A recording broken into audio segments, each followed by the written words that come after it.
pero hay otro flanco que quiero conversarlo con mi invitado, que tengo el gusto de presentar, el congresista de Peruanos por el Cambio, Gilbert Violeta. ¿Cómo estás, Gilbert? Muy buenas noches. Por estar aquí. Sí, un placer. El tema Gracias. es el proyecto presentado por el presidente, por el gobierno, para reorganizar y declarar en emergencia el Ministerio Público. Mi pregunta es, teniendo en cuenta el contexto en el que se presenta este proyecto, no estaba Vela, no estaba Pérez, estaba Chávarri aparentemente empoderado con estos dos fiscales, Peláez y Almanza, o Páucar y Almanza, que finalmente lo abandonaron, queda solo.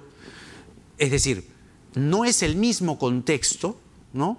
De emergencia, además con la cuestión de confianza ahí al lado, si es que no se apuran y no aprueban este proyecto rápidamente, al contexto de hoy. ¿Crees que las cosas han cambiado para la discusión de este proyecto, para retirar la cuestión de confianza? Creo que efectivamente planteas bien el contexto en el que se presenta este proyecto de ley. Es decir, había una necesidad de efectuar una intervención de manera inmediata frente a una circunstancia objetiva.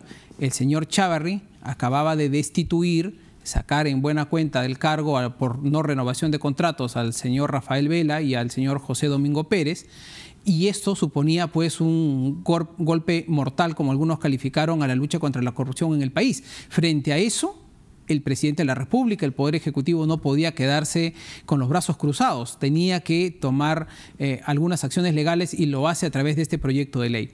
Ahora, habiéndose de alguna manera superado esta situación hipercrítica de la salida de Vela y de Pérez del Ministerio Público y haber sido repuestos en sus cargos, creo que hay que tomar un poquito de respiración, respirar un poquito profundamente y ver si es que este proyecto de ley es la idea más adecuada para esta nueva digamos, coyuntura del momento. ¿Se debe cambiar el proyecto? Yo lo que diría es, no hay que perder el sentido de oportunidad, no hay que perder el sentido de urgencia que está detrás de este proyecto, pero creo que hay que hacer algunas variantes, ¿no?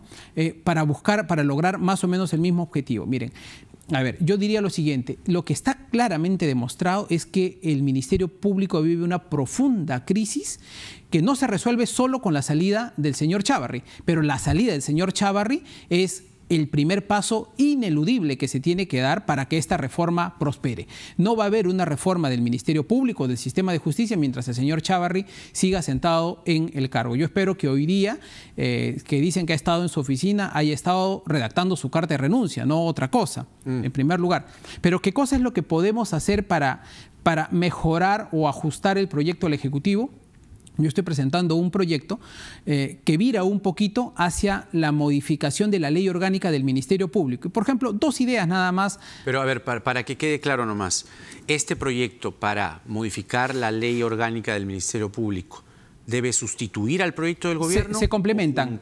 Se complementan en el debate que tiene que haber o a nivel del Pleno o a nivel de las comisiones. De hecho, mañana estamos citados en la Comisión de Constitución en la tarde. Entonces ahí puede ya comenzar a trabajarse un texto sustitutorio. Para que quede claro nomás, ¿estás de acuerdo en todos sus extremos con el proyecto presentado por el presidente o tienes algunas diferencias? Yo creo que ese proyecto estaba, digamos, ese proyecto no tenía otra alternativa en el momento, en la coyuntura que tú planteaste hace un instante. Es decir, había que tomar una medida de fuerza, de extrema, para lograr la reposición de los fiscales que estaban siendo separados de manera ilegal.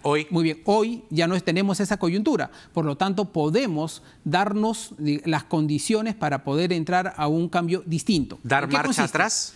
Ligeramente, pero ¿en qué consiste mi propuesta?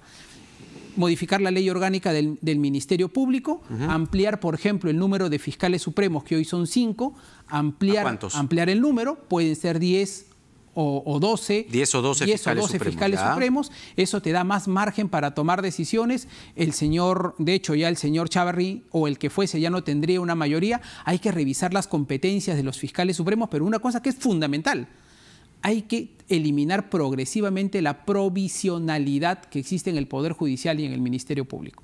¿Qué cosa es la provisionalidad?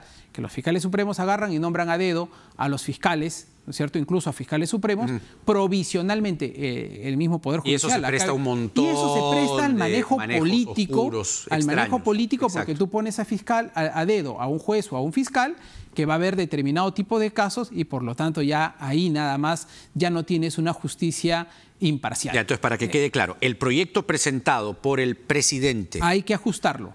Hay que ajustarlo. Hay que ajustarlo. Con el proyecto que estás presentando tú. Con el proyecto y con los distintos proyectos que pueden presentar los congresistas. Yo no me voy a poner como el único que pueda tener una idea al respecto, pero yo creo que tiene que ser mejorado. ¿Para qué? Porque esto es fundamental. Diversos especialistas critican, dicen, creo que con justo derecho, como especialistas constitucionalistas que son, que el proyecto presentado por el Ejecutivo puede tener visos de inconstitucionalidad porque afectaría la autonomía del Ministerio Público. Bueno, hay que evitar caer en eso. Es decir, yo sí creo que si es que el señor Chávarri no hubiera revertido su decisión sobre Pérez y Vela, mira, había que hacerlo, porque en esas condiciones lo que estaba demostrado es que no tienes alternativas y por lo tanto tenías que tener una medida extrema. No hay Consejo Nacional de Justicia, antes CNM, no tienes la acusación constitucional viable en el Congreso. El Ejecutivo tenía que tener una decisión y lo hizo. Y creo que eso hay que saber identificar. Entonces, para que le quede claro al público, has dicho que el proyecto original presentado por el gobierno merece ajustes. Se puede mejorar. Se puede mejorar, hay que ajustarlo. Así Uno. es. Dos, se acompaña de la propuesta que estás presentando para modificar la ley orgánica del Ministerio Público, que entre otras cosas puede aumentar el número de fiscales supremos y eliminar progresivamente la provisionalidad, ¿no es cierto? Y revisar algunas competencias de los fiscales supremos. De 10 a 12, entonces. Y una cosita más ahí, mira, por ejemplo, una más. ¿Qué cosa es lo que gobierna el Ministerio Público? La Junta de Fiscales Supremos. No es el presidente, no es el fiscal de la Nación. El fiscal de la Nación es el coordinador jefe de esa Junta de Fiscales Supremos. Coordinador jefe, pero lo que hay que hacer es fortalecer más la Junta para que el fiscal supremo, en este caso el fiscal de la Nación, no sea pues una suerte de mandamás al que no se le pueda cuestionar decisiones de este tipo. Ya, entonces, hay que hacer algunos ajustes. Ese ajuste. A ver, entonces, ¿esto lo has conversado con el gobierno? Bueno, lo estoy trabajando con el equipo técnico de la bancada y con mi equipo no con personal. El Ejecutivo. Todavía, porque el equipo, mira, se ha presentado ayer la propuesta. Hoy día nosotros estamos en plena elaboración del proyecto de ley y esperamos tenerlo terminado mañana. Si es que este proyecto, el presentado por el presidente en mesa de partes, recibido además por la señora Chihuán, se mantuviese tal como está, ¿para ti tendría visos de inconstitucionalidad, como se está diciendo? Yo creo que habiendo cambiado la coyuntura entre el momento en el que fue presentado el proyecto y lo que tenemos hoy, creo que no hay que cerrarnos en esa posibilidad. Yo estoy seguro que el proyecto no va a quedar en los términos de literalidad en el que ha sido presentado. Yo estoy seguro que va a ser cambiado. Pero por eso te digo, si se mantuviese como tal, si el gobierno dice, ¿no? Porque los críticos de Vizcarra dicen, no, él quiere que el Congreso se arrodille ante él y que apruebe el proyecto en todos sus extremos tal y como está. Mire, yo te digo una cosa con total sinceridad, creyendo que hay efectivamente aspectos cuestionables del proyecto. Si es que el señor Chávarri no hubiera hecho las modificaciones y no hubiera revertido su decisión, yo votaría por ese proyecto literalmente como está. Literalmente. O sea, si es que no hubiera habido el retroceso de Chávarri. ¿Por qué? Porque no hay más salida, no tenías otra salida más que tomar una medida extrema como esa. Habiendo cambiado la coyuntura, creo que nos da la oportunidad de poder hacer algunos ajustes. Una de las cosas sustanciales que dice el proyecto del gobierno es que se cesa en las funciones, ¿no? El cese inmediato de las funciones del fiscal de la Nación. ¿En eso estás de acuerdo? Yo creo que, mira, ¿qué es lo que ocurre?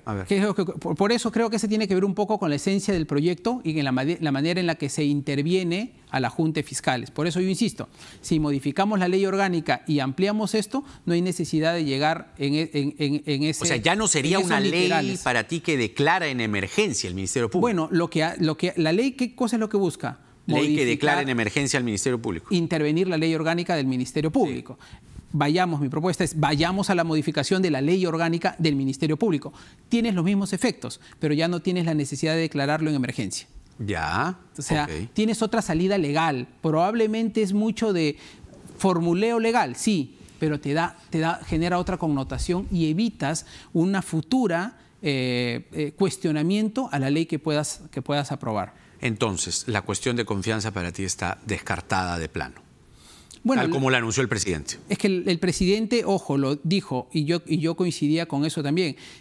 Había una necesidad de plantear una cuestión de confianza si es que el Parlamento, bajo esa coyuntura de ese momento, no aprobaba la ley a efectos de poder evitar que se consuma este atropello contra los fiscales Pérez y Vela. Esa coyuntura ya cambió. Por lo tanto, lo que ahora tenemos que hacer es, aprovechando la existencia de este proyecto del Ejecutivo, virarlo hacia un proyecto que permita intervenir en términos de reforma el Ministerio Público, pero sin caer en el tema de la emergencia como está escrito ahí. Ahora, ¿cuál es en este momento la correlación de fuerzas frente a esta urgencia o, en todo caso, esta reforma del Ministerio Público? Te pongo en contexto la pregunta. Keiko Fujimori se sumó a la iniciativa del presidente Vizcarra. El presidente del Congreso, Daniel Salaverry, ha convocado para el lunes a un pleno y allí parece que el distanciamiento y la hondura es manifiesta con Fuerza Popular, porque Fuerza Popular incluso le pedía hacer junta de portavoces hoy día y él está de viaje, está fuera del país. ¿Cómo se va a dar esta correlación a partir de la posición de Keiko, que ya los halcones del fujimorismo y del aprismo le dicen que ha claudicado, frente a la posición de los voceros de Fuerza Popular que se resisten, digamos, a la modificación tal y como está planteada? Yo me imagino que la mayoría de parlamentarios de Fuerza Popular van a hacer caso a la directiva de la señora Keiko Fujimori, que ha dicho que va a apoyar la reforma. Hay que tomarle la palabra, pero no solamente dejarlo en lo que ha señalado respecto a la ley de intervención al Ministerio Público. Creo que hay otro aspecto que es fundamental en esa misma línea y tiene que ver con la subcomisión de acusaciones constitucionales. Aquí hay algo más que una piedra en el zapato. La presencia del señor Chávarri es el gran factor de inestabilidad política e institucional del Ministerio Público. Hoy día hemos visto a varias fiscalías superiores en varias regiones del país, algunas diciendo que no van a acatar ninguna otra disposición planteada por el fiscal de la Nación y otras diciendo que se declaran en rebeldía o que tienen unas posiciones. O sea, está llevando a una situación de desmembramiento y de inestabilidad institucional del Ministerio Público. ¿Qué es lo que tiene que hacer el fujimorismo? No solamente poner un Twitter a través de la señora Keiko Fujimori, lo que tiene que hacer es permitir que la subcomisión de acusaciones constitucionales vea el caso del señor Chávarri. Ahora, déjame que te diga una cosa más. De todas las cosas que yo he escuchado sobre el señor Chávarri, lo más grave es lo que hizo el día 31. O sea, lo que hizo el día 31 al cambiar a los fiscales, yo creo que ese caso sí es un caso particularmente delicado. ¿Por qué? Obstrucción a la justicia, en fin, una serie de, además de acusación constitucional, ¿no? Ahora, yo comentaba al inicio respecto al acuerdo con Odebrecht y un aparente futuro, de acuerdo a información confiable, que podría tener el acuerdo luego de lo que pasó con Chávarri y la restitución de Vela y Pérez, y que esto ya podría reconducirse. Tal como se ha anunciado el acuerdo, con los 610 millones de soles, con que Odebrecht pueda luego poder volver a licitar en el Perú, por lo menos en esos dos extremos, ¿estás de acuerdo?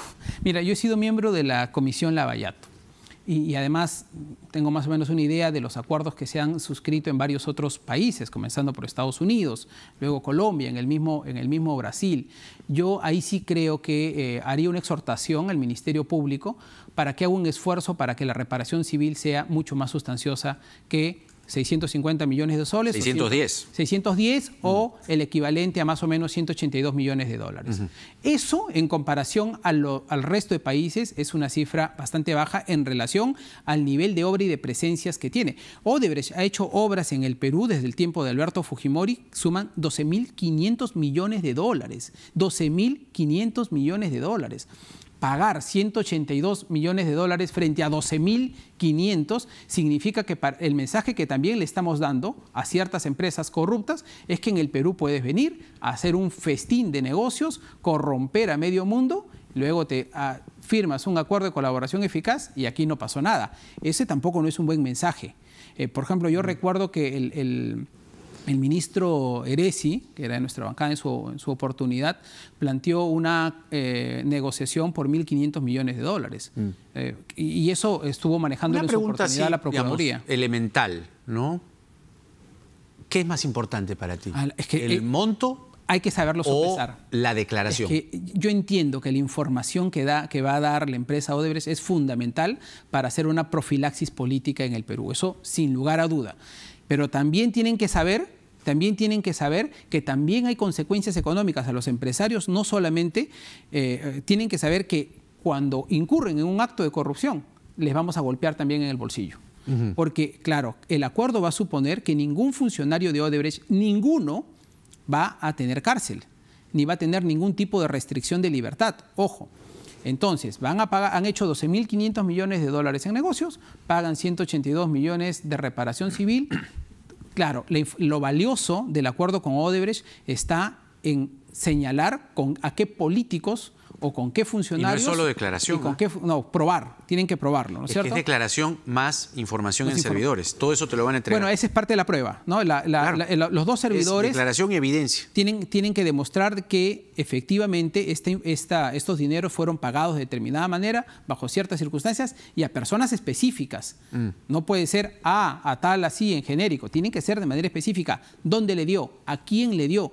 ¿Cuánto le dio?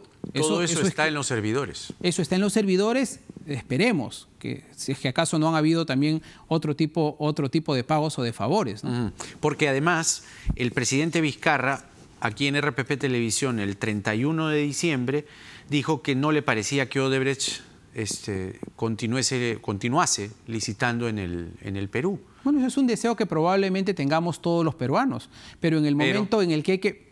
A ver, ese deseo pisa tierra en el momento que el fiscal se sienta con los funcionarios de Odebrecht y tienen que negociar, ¿no es cierto? Tira y afloje y al final sentarse y definir y firmar un acuerdo. Y apoyaremos el acuerdo, sin lugar a duda. Yo no creo que alguien cuestione el acuerdo, pero creo que hay que hacer una exhortación para que la empresa también sienta que corromper en el Perú no es un buen negocio. Te preguntaba esto porque no me quedó muy clara el descargo a la denuncia que el comercio hizo hace como 7 días aproximadamente sobre los aportes fantasmas a la campaña de Peruanos por el Cambio del año 2016. Hay un monto que supera los 160.000 soles, uno podría decir, 160.000 soles, pero aquí la cosa es que se detectó a ciudadanos, por lo menos 5 en esta investigación de Rosa Vallejos del Comercio, sí, que no habían aportado y que en la práctica tenían la misma modalidad de lo que se denunció a Fuerza Popular, del famoso pitufeo. ¿En qué quedó esta situación? me permites además hacer algunas aclaraciones a partir de información que tengo. Primero, el partido desde el inicio ha dicho, aquí están mis cuentas abiertas, estamos en la avenida Arequipa 4500, si algún fiscal o alguien quiere ir a verificar y al que se les alcance información, toda la información está completamente abierta, en primer lugar. En segundo lugar, nosotros estamos haciendo una auditoría propia de todas las finanzas y de todos los ingresos y egresos del partido en el último tiempo, que no es tan fácil porque la información es enorme, es un periodo complicado basado en mucho desorden como suelen ser las campañas políticas en el Perú, pero se está haciendo una auditoría independiente. Segundo, estamos alcanzando toda la información a la OMPE y le estamos pidiendo información a la OMPE. Por ejemplo, se han conocido estas 5 personas, entonces le estamos preguntando a la OMPE, oiga, señores de la OMPE, díganos si hay 5 personas que habrían negado esta información y en todo caso, quiénes son y sobre qué montos, porque una cosa es una fuente periodística y otra cosa es que la OMPE nos notifique al partido político y nos señale quiénes y bajo qué condiciones. Por ejemplo, de lo que me informó el personero legal, me señala que de las 5 personas, por lo menos he verificado que una de esas personas es falso que haya declarado que no ha generado algún tipo de aporte. 4. Y se está buscando la información, porque hay que conseguir la información de quiénes se trata exactamente y de qué tipo de aporte se trata. ¿Quién manejó el dinero? Porque tú eras jefe de campaña en la primera vuelta. Esa es una buena cosa porque me permite aclarar. Los jefes de campaña no son los recaudadores de fondo de una campaña política. Ya, pero el recaudador de fondo, por lo menos ver, oye, ¿cuánto tengo para hacer tal o cual cosa? Así. ¿No? Quien recoge los fondos de una campaña es el candidato presidencial y eso lo puedes preguntar a cualquier partido político. ¿El candidato? El candidato. ¿Por qué? Porque nadie va a colaborar ni con un sol. Lo que estás diciendo si es que no lo hace, Kuczynski si no era lo el hace, que sabía sobre los fondos. Bueno, y el candidato presidencial arma un equipo, pues no es que él solito va y busca... No, claro, pero él es el que sabía sobre los fondos. Claro, él arma un equipo, los candidatos presidenciales arman un equipo de levantamiento de fondos y ese equipo busca los recursos para financiar la campaña. ¿Qué cosa hacen los jefes de campaña? Los jefes de campaña manejan la parte política de la campaña, la organización, la movilización, el despliegue de masas, la presencia de los candidatos en determinadas ciudades, a qué ciudad va, a qué ciudad no va, ese tipo de cosas. Pero en todo caso, lo que yo sí quiero transmitir a toda la ciudadanía, a la gente en general, que sepan que nuestro partido está absolutamente llana y abierta a cualquier tipo de investigación. Y si el Ministerio Público nos quiere investigar, va a encontrar en nuestro partido toda la colaboración y la predisposición. Nosotros no vamos a, ni vamos a blindar, ni vamos a crear zancadillas para que no se realice la investigación que tenga que hacerse. Porque esto del dinero no esclarecido a través de la modalidad de pitufeo, por un lado, se suma a la imputación de Barata de que a través de Susana de la Puente, la campaña de PPK del 2011, recibió $300.000. Estamos hablando de otra campaña. Claro, pero estamos hablando del mismo candidato. Sí, es verdad, Pedro claro. Pablo Kuczynski, sí. ¿No? En ese contexto, este asunto del dinero no esclarecido del 2016, el asunto de los miles de dólares que recibió Susana de la Puente, según Barata, que podría además tiene que probarse, esclarecerse, ¿no? Con claro. el acuerdo de Odebrecht. Bestial. Mi pregunta es, ¿están algo regular, mediano, bajo, mucho, poco, preocupados en el fondo por el acuerdo con Odebrecht? Porque te siento igual que otros políticos que dicen, no, el monto, no, claro, puede ser válido, vamos, pedir más dinero, pero lo importante no es saber toda la verdad. Porque, digamos, claro. A ver, ¿cuánta preocupación hay sobre el acuerdo con Odebrecht? Desde nuestro lado, mira, nosotros hemos colaborado en todo. O sea, a ver, ¿quién insiste permanentemente y apoya a los fiscales y apoya la lucha contra la corrupción en el Perú? Peruanos por el Cambio, el presidente Vizcarra, la bancada Peruanos por el Cambio. O sea, nosotros nos hemos puesto al frente de este tema desde el día cero. O sea, desde el inicio del gobierno nos hemos puesto al frente del gobierno de Vizcarra. Del gobierno de Vizcarra y antes con Kuczynski también. No, nosotros Kuczynski hemos apoyado no quedó muy bien la con lo de Westfield, ¿no? Kuczynski. O sea, Kuczynski sí, y él renunció y asumió su costo político por, digamos, estos cuestionamientos que fue de los que ha sido materia. Él, sin embargo, está enfrentando su proceso legal. Y lo está asumiendo y ha renunciado asumiendo un costo político. Pero que eso comprometa a una organización, que comprometa a un partido, que comprometa a todas las personas que son parte de una campaña política, tampoco no hay que llevarlo a ese extremo, ¿no? El partido político como tal tiene que seguir viviendo, tiene que reorganizarse, tiene que mirar en el futuro y tiene que acumular nuevos líderes y nuevos cuadros. Heresi me dijo ayer, creo, que estaba empezando a cambiarle el nombre. Sí, ya, claro. ¿no? Y es un acuerdo. A ver, eso ya fue un acuerdo, incluso antes de julio del 2017. Nosotros acordamos cambiar el nombre. Luego viene la coyuntura ya de las elecciones municipales y regionales y sencillamente para evitar que esto generase confusión, a pedido de varias bases, especialmente los de la selva, no se materializó el cambio de nombre. Pero ya el acuerdo de la Asamblea y del Comité Ejecutivo Nacional es el cambio del nombre, el cambio del símbolo, la revisión del estatuto y la revisión del ideario político, lo cual vamos a hacer ahora en enero. Ahora, la bancada liberal me ha llamado poderosamente la atención porque, primero, en esa bancada está un ministro del gobierno del señor Vizcarra, pero no necesariamente es la bancada de gobierno, pero parece mucho a una bancada de gobierno, ¿no? Sí, bueno, pero a ver, eso es una bancada liberal, entiendo, es una bancada liberal en términos políticos, no en términos económicos, según me parece. ¿Cómo así? Porque no me parece que sean personas que precisamente defiendan ni la economía de mercado, ni la iniciativa libre, ni la inversión privada como motor del desarrollo nacional. ¿Sí, es no? decir, tienen más las propuestas, las banderas de reformas políticas, ¿no? En el caso, por ejemplo, Alberto Belaúnde, él lidera el matrimonio homosexual. Nosotros, por ejemplo, como Peruanos por el Cambio, nos adscribimos más bien a la unión civil, que es, digamos, un matiz de esa reforma política, pero que hay que hacer. Entonces, yo diría, es una bancada liberal seguro, y si es que ellos dicen que lo son, seguro que lo son.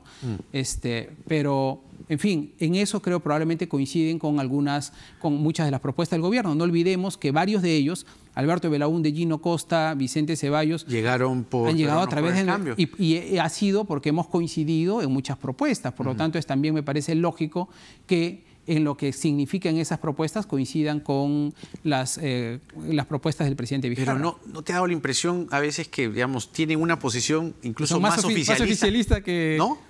Ojalá que más sea oficialista así. Que Peruanos por el Cambio. Ojalá que sea así. A usted lo ve un poco más disidente. Y ojalá que todas las bancadas sean un poco más oficialistas en el sentido de defender más las propuestas que vienen también del Ejecutivo, ¿no? Nosotros, yo ayer lo decía, yo no creo que necesite ser oficialistas para defender las buenas iniciativas. Y te lo acabo de decir.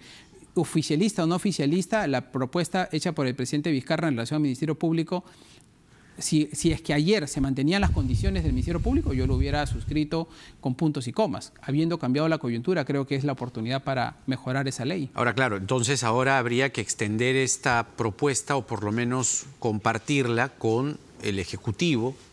No sé cómo están las relaciones ahí, porque lo último que se supo es que Villanueva era un escollo. Tenemos una reunión pendiente con el presidente que espero se dé, por eso ya lo manejan los voceros. Claro. Yo ya no lo soy, así es que me eximo de ese comentario. Pues, Gilbert Violeta, congresista de Peruanos por el Cambio, que ya va a cambiar de nombre esta bancada, lanzando una idea que suena sensata, que el proyecto tal y como llegó al Congreso, pues reviste o necesita modificaciones que las va a plantear a través de un proyecto. Ya pronto. Mañana mismo. Bien. Mañana. Gracias por venir. A ti, Jaime, un placer.